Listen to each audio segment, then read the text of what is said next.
Russian നാടോടി കഥകളുടെ കൂട്ടത്തിലെ മറ്റൊരു കഥ ഇന്ന് നമുക്ക് പരിചയപ്പെടാം. കഥയുടെ പേര് ബുദ്ധിമതിയായ 7 വയസ്സുകാരി. ഒരിടത്ത് 2 സഹോദരന്മാർ ഉണ്ടായിരുന്നു. അതിൽ മൂത്തയാൾ ഒരു ദരിദ്രനായിരുന്നു, എന്നാൽ ഇളയയാൾ ഒരു ധനികനുമായിരുന്നു. ഇവർ 2 പേരും ഒരിക്കൽ ഒരു യാത്രയ്ക്ക് പോയി. ധനികനായ ഇളയ സഹോദരൻ ഒരു കുതിരവണ്ടിയിലാണ് പോയത്. അയാൾക്ക് വണ്ടി വലിക്കാൻ ഒരു ആൺകുതിരയാണ് ഉണ്ടായിരുന്നത്.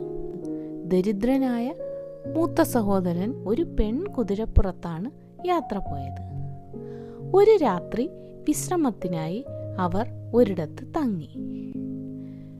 രാത്രിയിൽ ദരിദ്രന്റെ കുതിര പ്രസവിച്ചു. കുതിരക്കുട്ടി ഉരുണ്ട് ചെന്ന് ധനികന്റെ വണ്ടിയുടെ അടിയിൽ കിടന്നു. പിറ്റേന്ന് രാവിലെ ധനികനായ അനുജൻ ദരിദ്രനെ വിളിച്ചുണർത്തി. "എഴുന്നേൽക്കൂ ജ്യേഷ്ഠ, രാത്രിയിൽ എൻ്റെ വണ്ടി ഒരു കുതിരക്കുട്ടിയെ പ്രസവിച്ചിരിക്കുന്നു," അയാൾ പറഞ്ഞു. ദരിദ്രൻ ഉറക്കമുണർന്ന് ഇങ്ങനെ പറഞ്ഞു: "വണ്ടിക്ക് കുതിരക്കുട്ടി ഉണ്ടാകുന്നത് എങ്ങനെയാണ്? എൻ്റെ പെൺകുതിരയാണ് അതിനെ പ്രസവിച്ചത്." അപ്പോൾ ധനികനായ അനുജൻ പറഞ്ഞു: "അങ്ങനെയായിരുന്നെങ്കിൽ അത് കുതിരയുടെ അടുത്ത് തന്നെ കിടക്കുമായിരുന്നു." അങ്ങനെ അവർ തമ്മിൽ വഴക്കായി. അവർ കോടതിയുടെ സഹായം തേടി. എന്നാൽ ധനികനായ അനുജൻ ജഡ്ജിമാർക്ക് കൈക്കൂലി കൊടുത്ത് സ്വാധീനത്തിലാക്കി. ദരിദ്രനായ ജ്യേഷ്ഠന്റെ പക്കൽ ജഡ്ജിമാർക്ക് കൊടുക്കുവാൻ ഒന്നുമുണ്ടായിരുന്നില്ല. സത്യം മാത്രമേ അയാളുടെ ഭാഗത്തുണ്ടായിരുന്നുള്ളൂ. ഒടുവിൽ സംഗതി സാർ ചക്രവർത്തിയുടെ അടുത്തെത്തി. ചക്രവർത്തി 2 സഹോദരന്മാരെയും വിളിച്ചു വരുത്തി 4 കടങ്കഥകൾക്ക് ഉത്തരം കണ്ടുപിടിക്കാൻ അവരോട് ആവശ്യപ്പെട്ടു. കടങ്കഥകൾ ഇവയായിരുന്നു: 1. ലോകത്തിൽ ഏറ്റവും കൂടുതൽ ശക്തിയും വേഗതയും ഉള്ളതെന്താണ്? 2. ലോകത്തിലെ ഏറ്റവും പുഷ്ടിയുള്ള വസ്തു എന്താണ്? 3. ഏറ്റവും മൃദുവായ വസ്തു എന്താണ്? 4. ഏറ്റവും പ്രിയപ്പെട്ട വസ്തു എന്താണ്? ചക്രവർത്തി അവർക്ക് ഉത്തരം കണ്ടുപിടിക്കാൻ 3 ദിവസം അനുവദിച്ചു. 4-ാം ദിവസം വന്ന് ഈ ചോദ്യങ്ങൾക്ക് ഉത്തരം പറയണം, അദ്ദേഹം അവരോട് പറഞ്ഞു. ധനികൻ കുറേ സമയം ആലോചിച്ചു നിന്നു. പെട്ടെന്ന് അയാൾക്ക് ഒരകന്ന ബന്ധുസ്ത്രീയുടെ കാര്യം ഓർമ്മ വന്നു. ഉടൻ തന്നെ അയാൾ അങ്ങോട്ട് തിരിച്ചു. അയാളെ ആ സ്ത്രീ സസന്തോഷം സ്വീകരിച്ചു. എന്നിട്ട് ചോദിച്ചു: "എന്താണ് നിങ്ങൾക്ക് ഇത്ര സങ്കടം?" അപ്പോൾ അയാൾ പറഞ്ഞു: 3 ദിവസത്തിനകം 4 കടങ്കഥകളുടെ ഉത്തരം കണ്ടുപിടിക്കാൻ സാർ ചക്രവർത്തി എന്നോട് കൽപ്പിച്ചിരിക്കുകയാണ്. അപ്പോൾ അവർ പറഞ്ഞു: "അവ ഏതെല്ലാമാണെന്ന് എന്നോട് പറയൂ."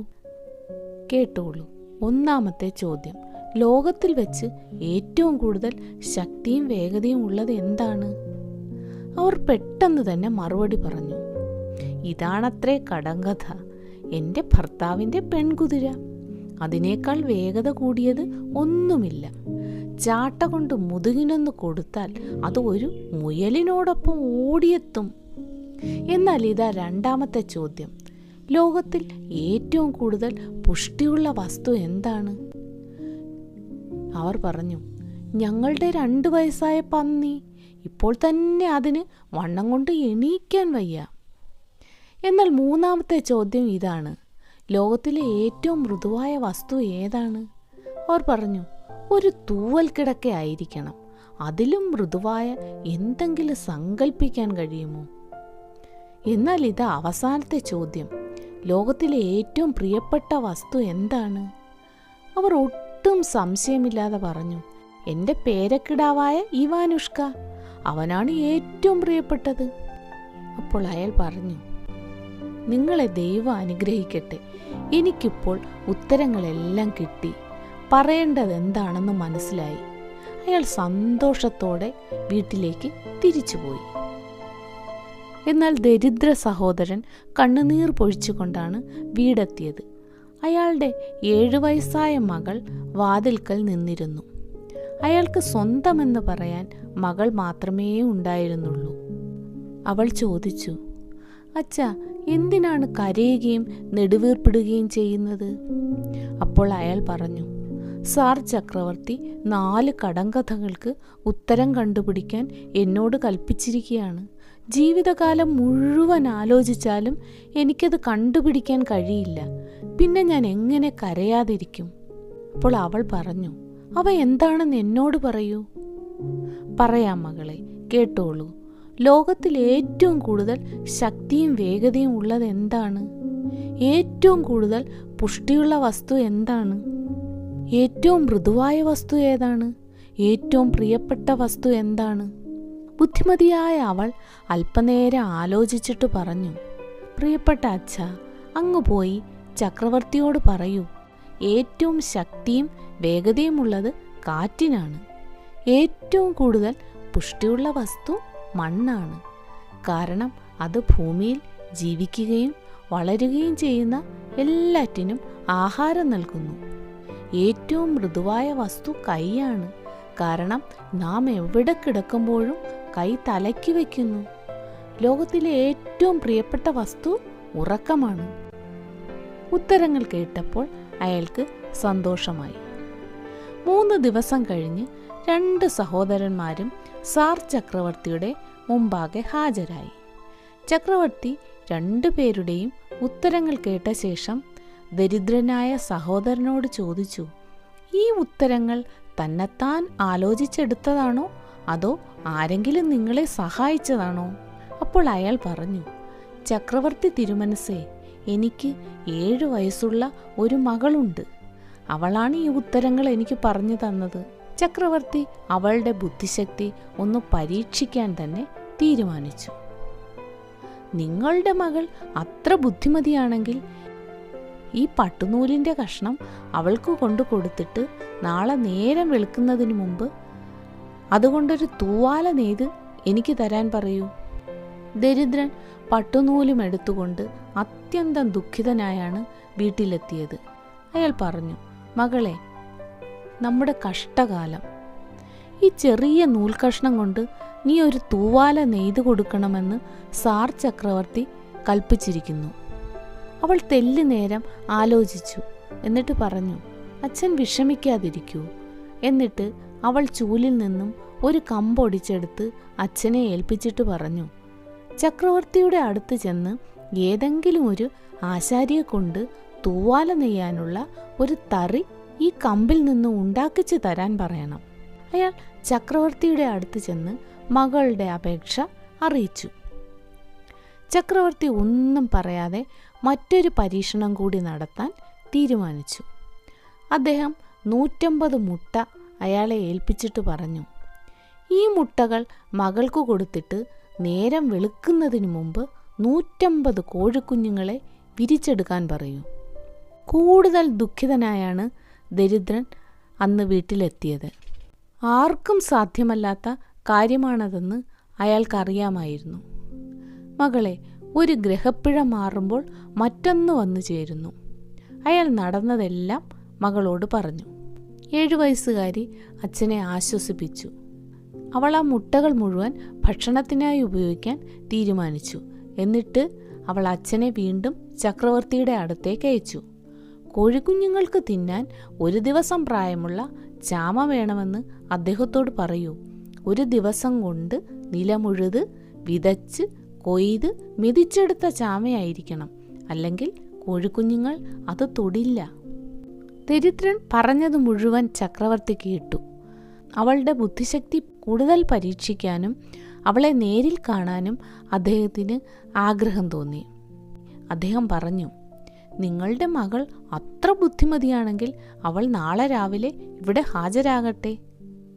പക്ഷേ ഒരു നിബന്ധന, വസ്ത്രം ധരിച്ചും വരാൻ പാടില്ല, ധരിക്കാതെയും വരാൻ പാടില്ല, കുതിരപ്പുറത്ത് കയറിയും വരാൻ പാടില്ല, നടന്നും വരാൻ പാടില്ല, സമ്മാനം കൊണ്ടുവരാനും പാടില്ല, കൊണ്ടുവരാതിരിക്കാനും പാടില്ല. ദരിദ്രന് ഇത് കേട്ടപ്പോൾ വളരെ വിഷമം തോന്നി. ഇത് എൻ്റെ മകളെപ്പോലും തോൽപ്പിച്ചു കളയും, അയാൾ വിചാരിച്ചു.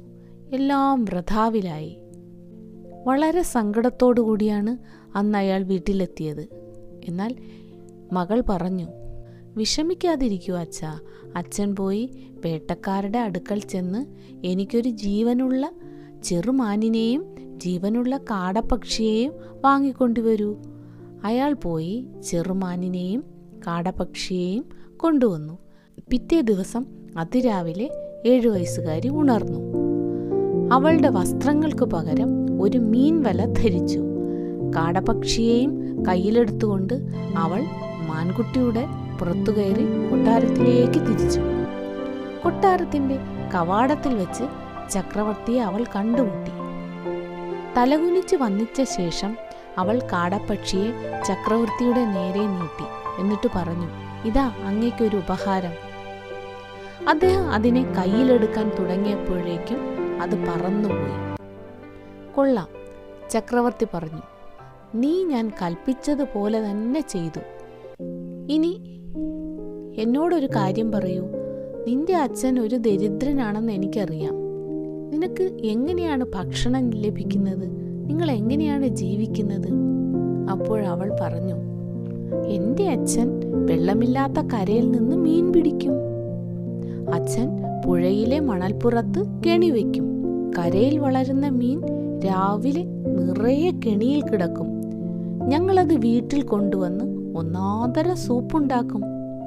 അപ്പോൾ ചക്രവർത്തി ചിരിച്ചുകൊണ്ട് പറഞ്ഞു, മണ്ടിപ്പെണ്ണെ, വെള്ളമില്ലാത്തിടത്ത് മീൻ കിടക്കുന്നത് നീ എവിടെയാണ് കണ്ടിരിക്കുന്നത്? മീൻ വെള്ളത്തിലാണ് ജീവിക്കുന്നത്, കരയിലല്ല. അത് നിനക്കറിയില്ലേ? പെട്ടെന്ന് തന്നെ അവൾ ഉത്തരം പറഞ്ഞു, ബുദ്ധിശാലിയായ ചക്രവർത്തി, വണ്ടി കുതിരക്കുട്ടിയെ പ്രസവിക്കുന്നത് അങ്ങ് എവിടെയാണ് കണ്ടിട്ടുള്ളത്? എൻ്റെ അച്ഛൻ്റെ പെൺകുതിരയാണ് കുതിരക്കുട്ടിയെ പ്രസവിച്ചത്, വണ്ടിയല്ലല്ലോ. ഇത് കേട്ടപ്പോൾ ചക്രവർത്തിക്ക് ആ കൊച്ചുകുട്ടിയുടെ ബുദ്ധിശക്തിയിലും ഉത്തരവാദിത്വത്തിലും അത്ഭുതം തോന്നി.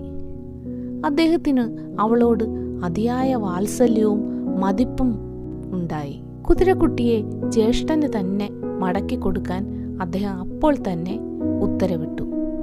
കൂടാതെ അവൾക്കും അച്ഛനും സുഖമായി ജീവിക്കാനുള്ള എല്ലാ സൗകര്യങ്ങളും അദ്ദേഹം നൽകാനും തീരുമാനിച്ചു.